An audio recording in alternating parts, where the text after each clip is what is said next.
ॐ शान्ताकारं भुजगशयनं पद्मनाभसुरेशं विश्वाधारं गगनसदृशं मेघवर्णं शुभांगं लक्ष्मीकान्तं कमलनयनं योगिर्भिध्यानगम्यं वन्दे विष्णु भवभयहर सर्वलोकैकनाथं सर्वलोकैकनाथम्। ॐ वसुदेवं सुतं देवं कंसचाणूरमर्दनं देवकी परमानन्दं कृष्ण वन्दे जगद्गुरुं कृष्ण वन्दे जगद्गुरुं। गुरुगोविन्दाय नमः। ॐ नमो भगवते वासुदेवाय। ॐ नमो भगवते पुरुषोत्तमाय। हरि ओम। प्रिय सज्जनवृंद, आजिर यही भागवत पठन और प्रवचनर पावन परिसर को आपण मानक स्वागत जनाऊँ। आज आमे माने परमशास्त्र भागवतर चतुर्थ स्कंधर त्रयोविंश अध्यायर अवशिष्टांश पाठ करिबा। ए पर्यंत आमे जहाँ पाठ करथिले सेथिरे जानिथिले जे पृथु तांकर वृद्धावस्था को लक्ष्य करी से अरण्य को गमन करथिले एवं सेठारे जतिव्रत पालन करुथिले। तांको सहित तांकर पत्नी मध्य जाइथिले।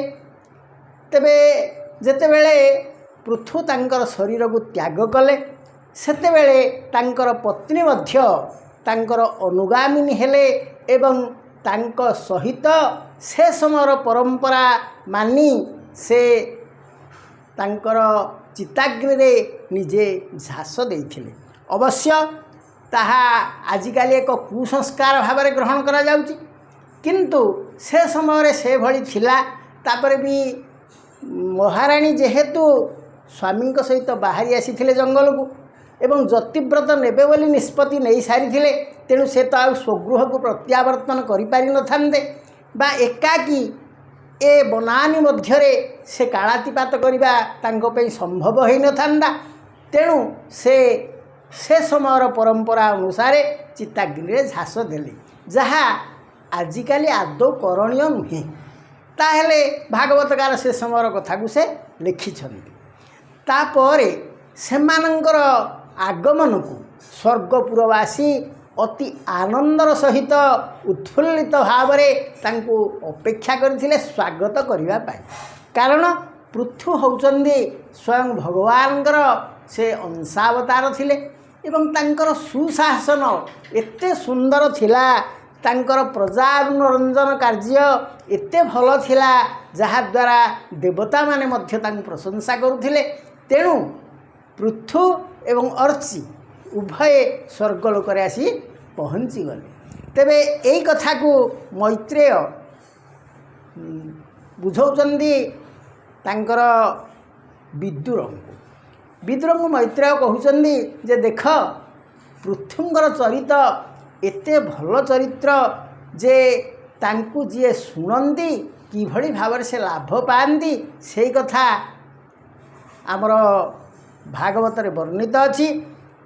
से कौन कहले, से पृथु भकत उत्तम जाहांक चरित उत्तम वर्णिलु ताहांक चरित श्रवणे हुआ शुद्ध चित्त। से पृथु गुण उपाख्यान श्रद्धारे पढ़ती जे जन। से पृथु पद कुलभंती जन्म मरणु निस्तरंती। तेणु ପୃଥୁଙ୍କ ଭଳି ଜଣେ ରାଜାଙ୍କ ଚରିତକୁ ଯିଏ ପଠନ କରନ୍ତି ସେ ଜନ୍ମ ମରଣ ଚକ୍ରରୁ ମଧ୍ୟ ଉଦ୍ଧାର ପାଇଯାଆନ୍ତି। ଏ ଚାରି ବର୍ଣ୍ଣ ମଧ୍ୟ ଗତେ ପଢ଼ନ୍ତି ଶୁଣନ୍ତି ଯେ ନିତ୍ୟେ ତା ସର୍ବ କାମ ହୋଏ ସିଦ୍ଧି ସକଳ ଗୁଣେ ସେ ପ୍ରସିଦ୍ଧି।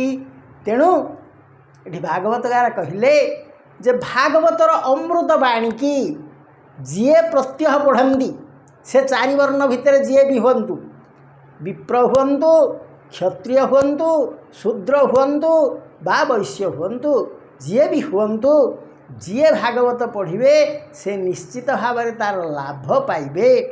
କ'ଣ ହେବ କିଏ ପଢ଼ିଲେ? ଯେ ବିପ୍ରଜନ ଏହା ପଢ଼େ ବ୍ରହ୍ମପଦକୁ ଲଭେ ଦୃଢ଼େ। ତେଣୁ ବ୍ରାହ୍ମଣ ଯଦି ଏହାକୁ ପଢ଼ିବେ ସେ ବ୍ରହ୍ମପଦ ପାଇବେ। କ୍ଷତ୍ରିୟ କଲେ ଅଧ୍ୟୟନ ରାଜତ୍ୱ ପଣେ ସେ ନିପୁଣ ଗାୟନ କଲେ ବୈଶ୍ୟଜନ କୃଷ୍ୟାଦି ବାଣିଜ୍ୟ ନିପୁଣ। ଯେ ଜ୍ଞାନୀ ଜନେ ଶ୍ରେଷ୍ଠ ହୋଇ ଧର୍ମାର୍ଥ ଜୀବନେ ଜିୟଇ ଶ୍ରବଣେ ଶୂଦ୍ର ହୋଏ ସୁଖୀ ଭକତ ମଧ୍ୟେ ତାକୁ ଲେଖି। ତେଣୁ ଭାଗବତକାର କହିଲେ ଏଠି କାହାରି ଭେଦଭାବ କିଛି ନାହିଁ, ବାଛ ବିଚାର କିଛି ନାହିଁ। ସିଏ ଯେଉଁ ବର୍ଣ୍ଣର ବ୍ୟକ୍ତି ହୁଅନ୍ତୁ ସେ ଯଦି ଭାଗବତ ପଢ଼ିବେ ବା ଭାଗବତ ଶ୍ରବଣ କରିବେ ତାହେଲେ ସେ ନିଶ୍ଚିତ ଭାବରେ ପୁଣ୍ୟ ପଥରେ ଅଗ୍ରସର ହେବେ, ଭଗବାନଙ୍କର ଆଶୀର୍ବାଦ ପ୍ରାପ୍ତ ହେବେ ଏବଂ ତାଙ୍କର ପ୍ରତ୍ୟେକ ନିଜ କାର୍ଯ୍ୟରେ ସେ ନୈପୁଣ୍ୟ ହାସଲ କରିବେ।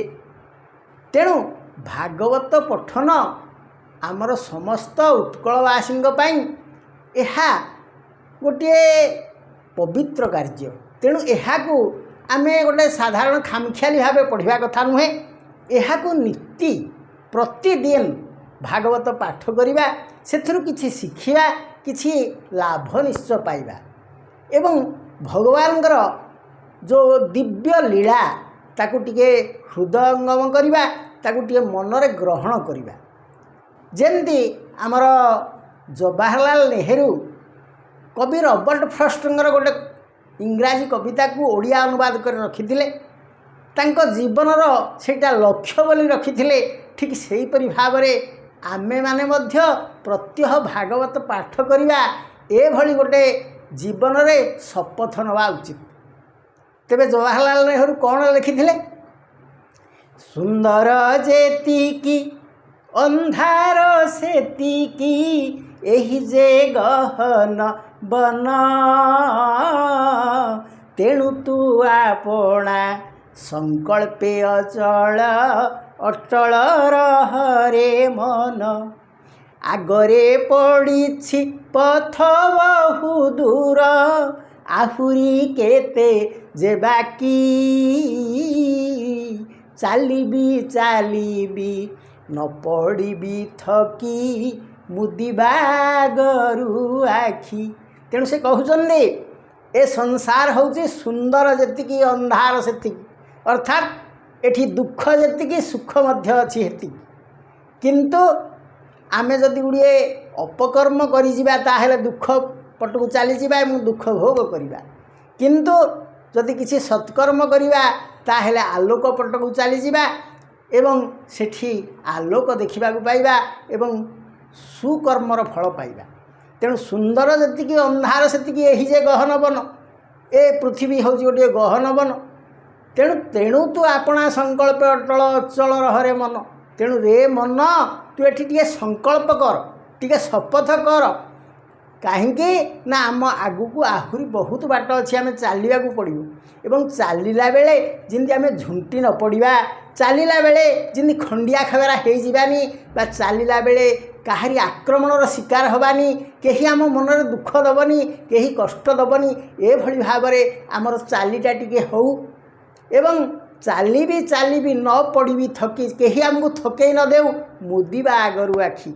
ତେଣୁ ଆମେ ମୃତ୍ୟୁ ପର୍ଯ୍ୟନ୍ତ ଟିକେ ଭାଗବତ ପଢ଼ୁଥିବା, ଭଗବାନଙ୍କର ଦିବ୍ୟ ରସକୁ ଆହରଣ କରୁଥିବା ଏବଂ ତା ଭିତରେ ଯେଉଁ ଭକ୍ତିଭାବ ଅଛି ତାକୁ ଟିକେ ଗ୍ରହଣ କରି ଭଗବାନଙ୍କର ନିକଟତର ହେବା।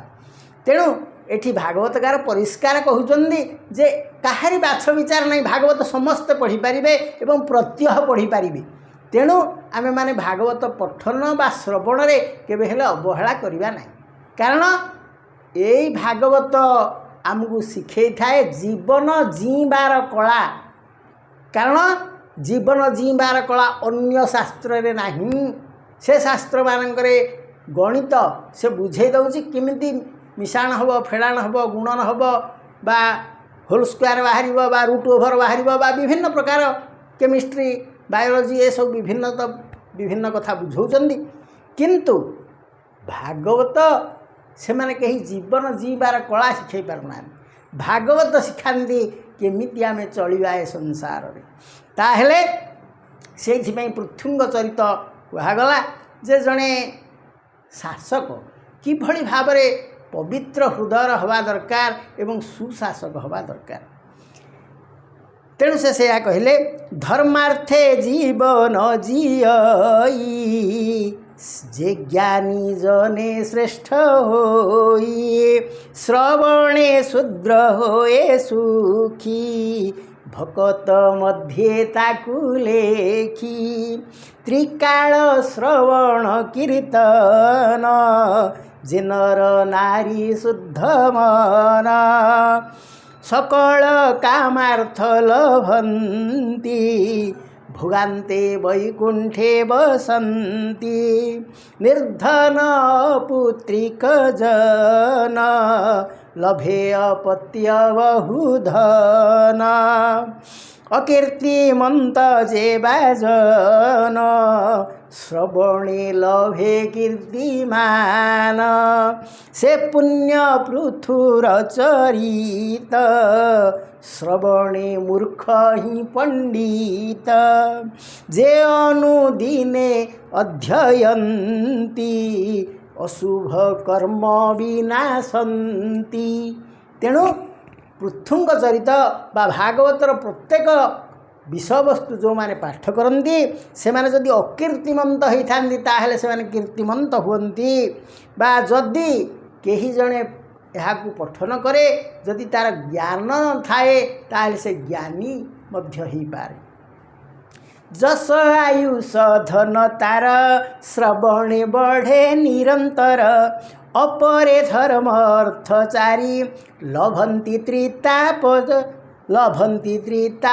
ନିବାରି, ଯେବେ କ୍ଷତ୍ରିୟ ରିପୁ ଭଏ, ଶ୍ରବଣେ ଚତୁର୍ଦିଗ ଜଏ, ଏ ସର୍ବକର୍ମ ଫଳ ପାଇ, ନିରତେ ଯେ ଦୃଢ଼େ ଶୁଣାଇ, ଯଶ ଆୟୁଷ ଧନ ତାର, ଶ୍ରବଣେ ବଢ଼େ ନିରନ୍ତର, ଅପରେ ଧର୍ମ ଅର୍ଥ ଚାରି, ଲଭନ୍ତି ତ୍ରିତାପ ନିବାରି, ଯେବେ କ୍ଷତ୍ରିୟ ରିପୁ ଭଏ, ଶ୍ରବଣେ ଚତୁର୍ଦିଗ ଭଏ, ଏ ସର୍ବକର୍ମ ଫଳ ପାଇ, ନିରତେ ଯେ ଦୃଢ଼େ ଶୁଣାଇ, ଏ ପୁଣ୍ୟ ପୃଥୁର ଚରିତ, ସଦ୍ୟ ବିଶୁଦ୍ଧ ହୋଏ ଚିତ। ତେଣୁ ପୃଥୁଙ୍ଗ ଚରିତ ପଢ଼ିଲେ ଭୟ ରହିବ ନାହିଁ ଏବଂ ଧର୍ମ ଅର୍ଥ କାମ ମୋକ୍ଷ ଏସବୁ ମିଳିଯିବ। ଧର୍ମ ଅର୍ଥ କାମ ମୋକ୍ଷ ଏ ଯେଉଁ ଚାରିଟି ବର୍ଗ ଇଏ ପ୍ରତ୍ୟେକ ବ୍ୟକ୍ତିର ଧ୍ୟେୟ ହେବା ଦରକାର। କ'ଣ ସେ ଧର୍ମ ଅର୍ଥ କାମ ମୋକ୍ଷ?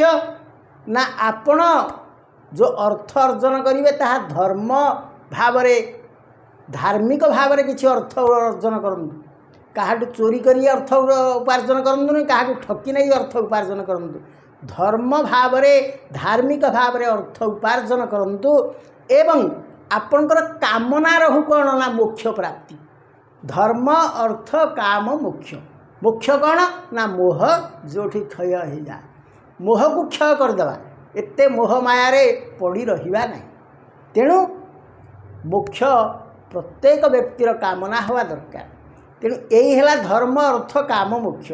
ଅର୍ଥ ରୋଜଗାର କରିବା ଧାର୍ମିକ ଉପାୟରେ ଧର୍ମ ଭାବରେ ନିଜର ସ୍ୱଧର୍ମ କରି ବା କୌଣସି ପ୍ରକାର ଅଧର୍ମ ନ କରି ଆମେ ଯେଉଁ ଅର୍ଥ ଉପାର୍ଜନ କରିବା ତାହା ଆମ ପାଇଁ ନିଶ୍ଚିତ ଭାବରେ ଠିକ୍ ହେବ।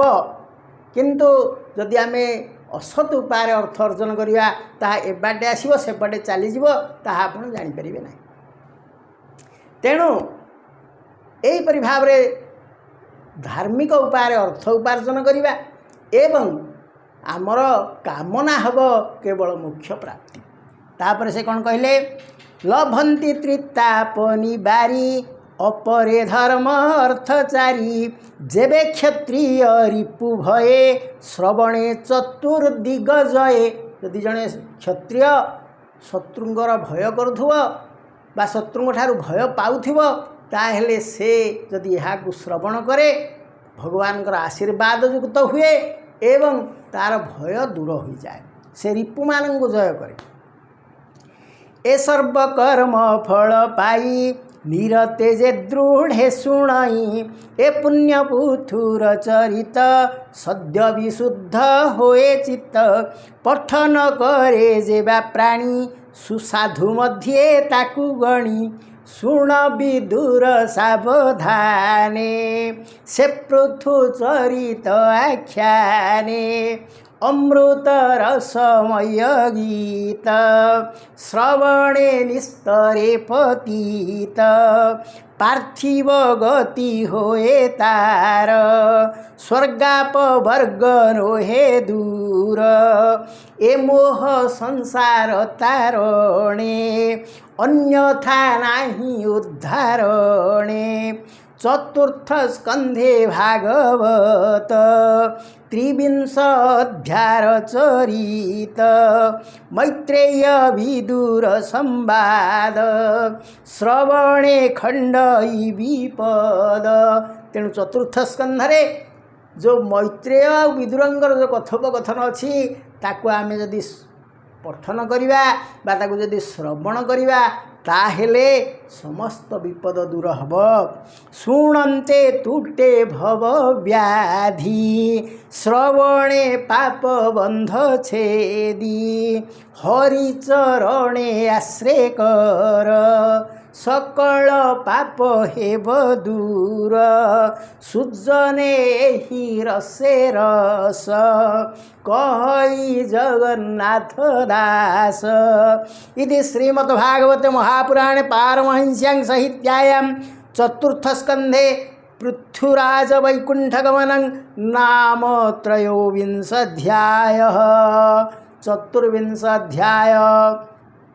मैत्रेयवाच मैत्रेय कहन्ति विदुर जे पंच पृथुर कुमार विजित स्वनाम जार बसिला नृपासने वीर तार अनुज चारि भ्रात राज्य विभागे यथोचित उत्तर दक्षिण पश्चिमे पूर्वादि चारि अनुक्रमे हर्यक्ष नामे जे कुमार ताहार पूर्वे अधिकार धूम्रकेशकु देले भूप दक्षिण दिग से अधीप पश्चिमे ब्रुज नृपराण उत्तर दिगे से द्रवीण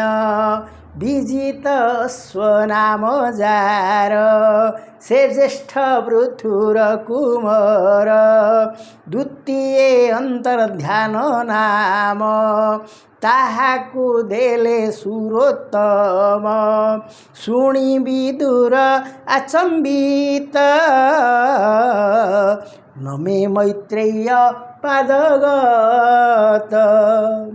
तेणु मैत्रेय कहउचंदी हे विदुर पृथुंगर जो 5 जन पुआ थिले तन्मध्यरु विजिताश्व जे से हेले समग्र भारत भूमिर सम्राट एवं आउ जो 4 पुआ थिले तांकु से यथाक्रमे पूर्व पश्चिम उत्तर दक्षिणर दायित्व देदेले एवं से 4 दिग को मध्य 4 दिगर साम्राज्य को से जगा रखा କଲେ ଏବଂ ସେମାନେ ଯାହା କହନ୍ତି ଯେ ସେମାନେ ସେ ମଧ୍ୟ ଗୋଟିଏ ଗୋଟିଏ ରାଜ୍ୟର ଦାୟିତ୍ୱ ନେଲା ଭଳି ନେଲେ। ତେବେ ବିଦୁର ଉବାଚ କି ଅର୍ଥେ ଅନ୍ତର୍ଧାନ ନାମ ତାହାକୁ ଦେଲେ ମଘବାନ ଏ ବଡ଼ ସଂଶୟ ମୋ ଚିତ୍ତ ଭୂମୁନି କହି ବାତ ଦନ୍ତ ଏ ମନ୍ତ ତାର ବାକ୍ୟ ଶୁଣି କହେ ମୈତ୍ରେୟ ମହାମୁନି। ତେବେ ସେ ଜ୍ୟେଷ୍ଠ ପୃଥୁର କୁମାର ଦ୍ୱିତୀୟ ଅନ୍ତର୍ଧାନ ନାମ ତାହାକୁ ଦେଲେ ସୁରୋତ୍ତମ। ତେବେ ସୁରୋତ୍ତମ ବୋଲେ କିଏ ନା ଇନ୍ଦ୍ର। ଇନ୍ଦ୍ର ପୃଥୁଙ୍କର ଯେଉଁ ପୁଅ ଥିଲା ବିଜୁତାଶ୍ଵ ତାଙ୍କୁ ସେ ଅନ୍ତର୍ଧାନ ବୋଲି ନାମ ଦେଲେ। ତେଣୁ ବିଦୁର ପଚାରିଲେ ତାଙ୍କ ନାଁ ତ ବିଜିତାଶ୍ଵ ହେଇଥିଲା, ଇଏ ତାଙ୍କୁ ପୁଣି ଅନ୍ତର୍ଧାନ ବୋଲି ନାମ କାହିଁକି ଦେଲେ? ମୈତ୍ରେୟ ଉବାଚ ଶ୍ରବଣେ ଇଚ୍ଛା ଯେବେ ତୋର କହିବା ସେ ପୂର୍ବ ବିଚାର ପୃଥୁ ଯେ ଅଶ୍ୱମେଧ କଲେ ସକଳ ଦେବଙ୍କୁ ବରିଲେ ଯଜ୍ଞେ ପୂଜିଲେ ଭଗବାନ ବେଦୋକ୍ତ କର୍ମର ବିଧାନ ଯଜ୍ଞ ବିଧାନେ ବିଧି ଯେତେ ସମ୍ଭାର କରି ନାନା ମତେ ଏମନ୍ତେ ଯଜ୍ଞାହୁତି କାଳେ ଅଶ୍ୱ ହରିଲା ଇନ୍ଦ୍ର ଛଳେ ବିଜିତ ଅଶ୍ୱ ତାହା ଜାଣି ଇନ୍ଦ୍ର ନ ମାରି ଅଶ୍ୱ ଆଣି ତା ଦେଖି କହେ ପୁରନ୍ଦର ଭୋବୀର ବେଗେ ମାଗବର ତା ଶୁଣି ସେ ପୃଥୁ ନନ୍ଦନ ଅତି ଆନନ୍ଦେ ତୋଷ ମନ ମୋହର ବରେ କାର୍ଯ୍ୟ ନାହିଁ ଯେବେ ଯାଚିଲ ସୁର ସାଇଁ ଏ ତୋର ଅନ୍ତର୍ଧାନ ଗତି ପ୍ରସନ୍ନେ ଦିଅ ସଚିପତି ଶୁଣି ସନ୍ତୋଷ ଭଗବାନ ତାହାକୁ ଦେଲେ ଅନ୍ତର୍ଧାନ। ତେଣୁ ଯେତେବେଳେ ପୃଥୁ ଗୋଟିଏ ଯଜ୍ଞ କରୁଥିଲେ, ଅଶ୍ୱମେଧ ଯଜ୍ଞ କରୁଥିଲେ, ସେତେବେଳେ ଇନ୍ଦ୍ର ଭୟଭୀତ ହୋଇଯାଇଥିଲେ ଯେ କାଳେ ଇଏ ମୋର ଇନ୍ଦ୍ର ଆସନ ନେଇଯିବା ପାଇଁ ଏ ଅଶ୍ୱମେଧ ଯଜ୍ଞ କରୁଛନ୍ତି କି। ତେଣୁ ସେ ଅଶ୍ୱଟିକି ଆସି ଅପହରଣ କରିନେଲେ। କଲାବେଳେ ତାଙ୍କୁ ତାଙ୍କ ପିଛା କଲେ ପୃଥୁଙ୍କର ଜ୍ୟେଷ୍ଠ ପୁତ୍ର ଏବଂ ସେ ଇନ୍ଦ୍ରକୁ ଚାହିଁଥିଲେ ମାରି ଦେଇଥାନ୍ତେ, କିନ୍ତୁ ଇନ୍ଦ୍ରଙ୍କୁ ନ ମାରି ତାଙ୍କଠାରୁ ଅଶ୍ୱକୁ ପୁନର୍ବାର ଫେରେଇ ଆଣିଲେ।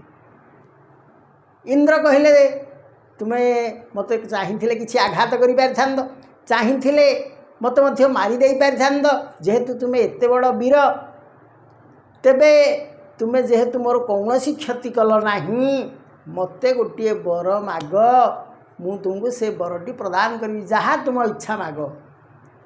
ତେଣୁ ବିଜିତାଶ୍ଵ ତାଙ୍କୁ କହିଲେ ଯେ ଆପଣ ଯେତେବେଳେ ଅଶ୍ୱଟିକି ଆମର ଧରି ପଳେଇ ଆସିଲେ ସେତେବେଳେ ଆପଣ ହଠାତ୍ ଅନ୍ତର୍ଧ୍ୟାନ ହୋଇଗଲେ, ଅଦୃଶ୍ୟ ହୋଇଗଲେ।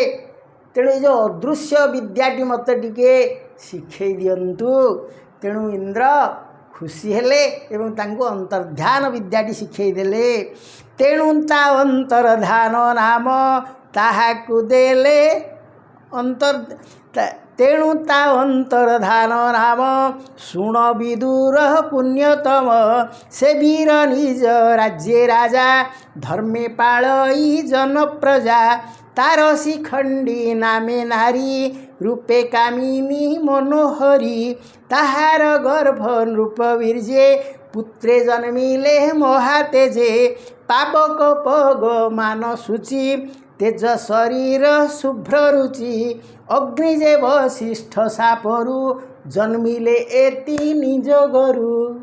ତେଣୁ ତାପରେ ଏଇ ବିଜିତାଶ୍ଵଙ୍କର ଯେଉଁ ଶିଖଣ୍ଡୀ ଶୁଣ ବିଦୁର ପୁଣ୍ୟତମ ସେ ବୀର, ତେଣୁ ତା ନାମ ଅନ୍ତର୍ଧାନ, ତାର ଶିଖଣ୍ଡୀ ନାମେ ନାରୀ। ସେଇ ବିଜିତାଶ୍ଵଙ୍କର ପତ୍ନୀଙ୍କ ନାଁ ଥିଲା ଶିଖଣ୍ଡୀ ଏବଂ ତାଙ୍କର ମଧ୍ୟ ପୁତ୍ର ଜନ୍ମ ହେଲେ ଏବଂ ତାଙ୍କର କିଭଳି ଭାବରେ ବଂଶ ବିସ୍ତାର ହେଲା ଏବଂ ତାଙ୍କର ଯେଉଁ ବଂଶର ଗୌରବ କଥା ୟା ପରବର୍ତ୍ତୀ ପର୍ଯ୍ୟାୟରେ ଆମେ ପାଠ କରିବା।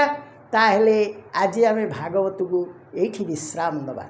ଓମ୍ ସ୍ୱସ୍ତି ପ୍ରଜାଭ୍ୟୋ ପରିପାଳୟନ୍ତାମ୍ ନ୍ୟାୟେନ ମାର୍ଗେଣ ମହୀଁ ମହିଷା ଗୋବ୍ରାହ୍ମଣେଭ୍ୟଃ ଶୁଭମସ୍ତୁ ନିତ୍ୟଂ ସମସ୍ତଲୋକା ସୁଖିନୋ ଭବନ୍ତୁ ସମସ୍ତଲୋକା ସୁଖିନୋ ଭବନ୍ତୁ ସମସ୍ତଲୋକା ସୁଖିନୋ ଭବନ୍ତୁ।